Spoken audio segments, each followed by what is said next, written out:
నా కొడుకు Sai Prasad model school చదువుతుంది 9th క్లాసు. రాత్రి నా కొడుకుని వాళ్ళ ఫ్రెండ్స్ శ్రీరాముని ఊరేగింపు అవుతుంటే భరత్ చూస్తానికి తీసుకుపోయి మళ్ళా వచ్చే బండ్లో పెట్రోల్ అయిపోతే పెట్రోల్ పోయించుకుంటాను. పెట్రోల్ బంక్ పోగానే నా కొడుకుని ఆల్రెడీ ఇదివరకు నుంచి ఫాలో అవుతారంట, మాకు తెలియదు. అయ్యో మళ్ళీ ఫోన్ చేసి 7:30 అంటే గిడున్నారు చెప్పేసి ఉండురు అని చెప్పి వాడిని బండి మీద ఎక్కించుకొని ఓ శెలకలో తీసుకుపోయి తీవ్రంగా కాల్చిరు, తగలబెట్టి గొంతు పిసికి సచ్చే పరిస్థితిలో ఉన్న నా కొడుకు. నాకు న్యాయం చేయండి. ఎందుకు జరిగింది మాకు కూడా పెద్దగా ఏం తెలియదు. వాడు ఏమైనా అక్క అన్న అనే తిరిగేది మా కొడుకు. నా కొడుకు 9వ తరగతి, అందరితోటి ఫ్రీగా ఉంటాడు.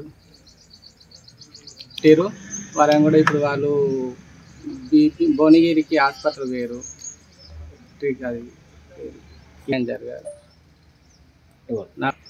వాళ్ళు తల్లిదండ్రులు దాస్తున్నారు, వాళ్ళు ఏడున్నారు, ఇంకా ఈగొస్తురు అని పొద్దుగాల 7-8 గంటల నుంచి అంటారు. ఇప్పటికి 2:30 3 అవుతుంది, ఇంతవరకు రాలేదు.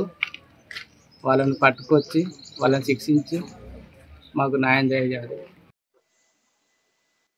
22వ తారీఖు సాయంత్రం పోచంపల్లి పోలీస్ స్టేషన్ పరిధిలో జరిగిన మైనర్ అబ్బాయిపై దాడి విషయంలో ఈరోజు ఉదయం తెల్లవారుజామున బాధితుడి తండ్రి ఇచ్చిన ఫిర్యాదు మేరకు కేసు రిజిస్టర్ చేయడం జరిగింది. ఈ కేసు వివరాల్లోకి వెళ్తే, మైనర్ అబ్బాయి పోచంపల్లిలోని గవర్నమెంట్ స్కూల్లో 9th క్లాస్ చదువుతున్నాడు. ఈ అబ్బాయికి ఇంటర్మీడియట్ చదివే అమ్మాయితో లవ్ ఉన్నది అనే అనుమానంతో ఆ అమ్మాయి అన్న మరియు అతని మిత్రులు ఇతనిపై మరియు ఐరన్ రాడ్ ను వేడి చేసి కాల్చడం జరిగింది, దాడి చేయడం జరిగింది. ఇటు విషయంలో కేసు రిజిస్టర్ చేసి దర్యాప్తు చేస్తున్నాం. నిందితులు ప్రజెంట్ పరారీలో ఉన్నారు. వీళ్ళ గురించి టీమ్ ను ఫామ్ చేసి వెతుకుతున్నాం. ప్రాథమికంగా అందిన సమాచారం ప్రకారం పాలైన బాధితుడి ఫ్రెండ్స్ మొత్తం 3 ఉన్నారు. ఇలా బాధితులు మేజర్ గా ఉన్న అబ్బాయి ఇవియా హాస్పిటల్ వనస్థలిపురంలో చికిత్స పొందుతున్నాడు. రిమైనింగ్ 2 అబ్బాయిలకు చిన్న చిన్న దెబ్బలు ఉన్నాయి. వాళ్ళకు భువనగిరి ఏరియా హాస్పిటల్ పంపించడం జరిగింది. ఈ గొడవలో ఈ కేసులో ఇన్వాల్వ్ అయిన నిందితులు 6 నుంచి 7 మంది దాకా ఉన్నారు. వీళ్ళు ప్రజెంట్ ఇళ్లలో ఎవరు లేరు, మనము పరారీలో ఉన్నారు. వీళ్ళని తీసుకొచ్చి చట్టపరంగా రిమాండ్ తరలిస్తాం. యాదాద్రి భువనగిరి జిల్లాలో ఓ దారుణమైన సంఘటన చోటు చేసుకుంది. ఉమ్మడి నల్గొండ జిల్లాలోని కొత్త జిల్లాగా ఏర్పాటైన యాదాద్రి భువనగిరి జిల్లాలో ఒక 9వ తరగతి చదువుతున్న విద్యార్థి ఒక బాలుడిని ఒక అమ్మాయి వాళ్ళ అన్న అతని ఫ్రెండ్స్ దారుణంగా హింసించి చంపేందుకు ప్రయత్నం చేసిన సంఘటన చోటు చేసుకుంది. అయితే దీని అంతటికీ కారణం ఏంటా అని అంటే పోలీసుల విచారణ తేలింది ఏంటంటే, ఎవరైతే దాడి చేశారో వారికి సంబంధించిన సోదరి ఆమెకు ప్రేమిస్తున్నాడనే ఒక అనుమానంతో ఆ అబ్బాయి పైన కక్ష పెంచుకొని అతన్ని రాత్రికి రాత్రే ఒక 5గురు కలిసి ఒక నిర్మానుష్యమైన ప్రాంతానికి తీసుకెళ్ళి అక్కడ ఘోరంగా కొట్టి దాడి చేసి ఇనుప రాడ్లతో వాతలు పెట్టి అతన్ని చంపేందుకు ప్రయత్నం చేసిరు. ఇది యాదాద్రి భువనగిరి జిల్లా పోచంపల్లి పట్టణంలో చోటు చేసుకుంది. పోచంపల్లి నడిబొడ్డులో మున్సిపల్ కేంద్రంలో ఉన్న బీసీ కాలనీకి చెందిన ఈ బాలుడు స్థానికంగా ఉన్న మోడల్ స్కూల్లో 9వ తరగతి చదువుతున్నాడు. అంటే ఎంత అమానుషమో చూడండి.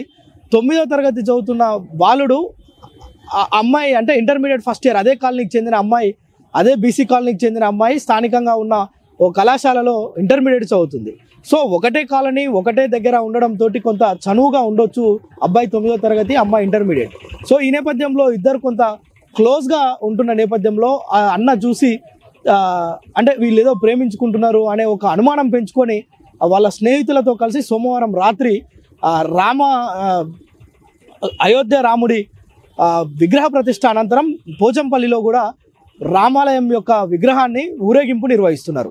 ఆ ఊరేగింపును చూసేందుకు 9వ తరగతి చదువుతున్న బాలుడు అతని ఫ్రెండ్ ఇద్దరు బైక్ పైన దాన్ని చూసేందుకు వెళ్ళారు. సో ఇదే అనువైన సమయం అని కాపు కాసిన సోదరి అంటే అమ్మాయి యొక్క అన్న ఎవరైతే ఉన్నారో ఒక 5 స్నేహితులతో కలిసి అబ్బాయి పైన దాడి చేసి బలవంతంగా ఒక బైక్ పైన ఎక్కించుకొని స్థానికంగా అంటే అక్కడ దగ్గర పట్ల ఉన్న ఏదైతే నిర్మానుష్యమైన ప్రాంతం ఉందో అక్కడికి తీసుకెళ్ళి ఘోరంగా అంటే విపరీతంగా కొట్టి గొంతు నులిమి చంపేందుకు ప్రయత్నం చేసిరు. ఆ కక్ష తీరక దాదాపు అంటే ఒక ఇనుప రాడ్ తోటి మొత్తం వీపు నిండా వాతలు పెట్టిన పరిస్థితి మనం ఫొటోస్లో చూడవచ్చు, మనం విజువల్స్లో కూడా చూడవచ్చు. సో ఇది ఆ ఘటన జరిగిన తర్వాత అంటే వాళ్ళ ఫ్రెండ్ అబ్బాయి వాళ్ళ ఫ్రెండ్ ఎవరైతే ఉన్నారో కొంత కాపాడేందుకు ప్రయత్నం చేస్తే తనపై కూడా దాడి చేసిరు. సో తనకు కూడా గాయాలైనాయి. మొత్తానికి ఇద్దరు కలిసి ఇంటికి వెళ్ళిన తర్వాత ఆ గాయాలు ఆ దెబ్బలు చూసి తల్లిదండ్రులు అడిగారు అబ్బాయిని.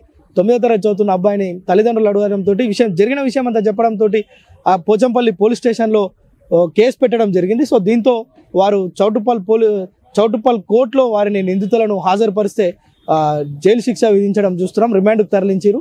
అయితే ఎంత అమానుషమైన ఘటన అంటే 9వ తరగతి చదువుతున్న బాలుడు ఇంటర్మీడియట్ చదువుతున్న అమ్మాయితోటి కొంత క్లోజ్గా ఉంటే అది తట్టుకోలేక అతనిపై విపరీతమైన దాడి చేసి చంపేందుకు ప్రయత్నం చేసిన అమానుషమైన ఘటన అని చెప్పొచ్చు. అంటే ఇలాంటి ఘటనలు జరుగుతున్నప్పటికీ తల్లిదండ్రులు కూడా కొంత పిల్లల్ని జాగ్రత్తగా చూడాల్సిన అవసరం ఉంది. ఇంత వ్యవస్థలో ఇంత అప్డేటెడ్ ఉన్నప్పుడు కూడా ఇలాంటి ఘటనలు చోటు చేసుకోవడం, అది కూడా ఎక్కడో మారుమూల ప్రాంతం కాదు, స్వయం యాదాద్రి భువనగిరి జిల్లా కేంద్రం సమీపంలో ఉన్న పోచంపల్లి మున్సిపాలిటీలో జరిగిన విషాదమైన ఘటన ఇది.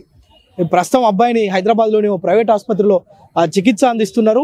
పరిస్థితి అయితే విషమంగా ఉంది. మొత్తానికైతే ఈ 5 ఎవరైతే ఉన్నారో వారిని మాత్రం నల్గొండ జైలుకు పంపించడం అయితే చూస్తున్నాం. దీనిపైన పోలీసులు ఇంకా దర్యాప్తు చేపడుతున్నట్లుగా మనకు పోలీసులు వెల్లడించారు. పాపం తల్లిదండ్రుల బాధ అది వర్ణనాతీతం. ఎంత రోదనతోటి వాళ్ళు అంటే పోలీసులకు కంప్లైంట్ చేయడమే కాకుండా ఇటు మీడియా ముందు వారు ఏడుస్తూ మాట్లాడడం నిజంగా కన్నీరు తెప్పిస్తున్న పరిస్థితి ఈ ఘటనకు సంబంధించి మనం చూడవచ్చు. కెమెరామ్యాన్ సాయితో ప్రేమ్, సుమన్ టీవీ, నల్గొండ.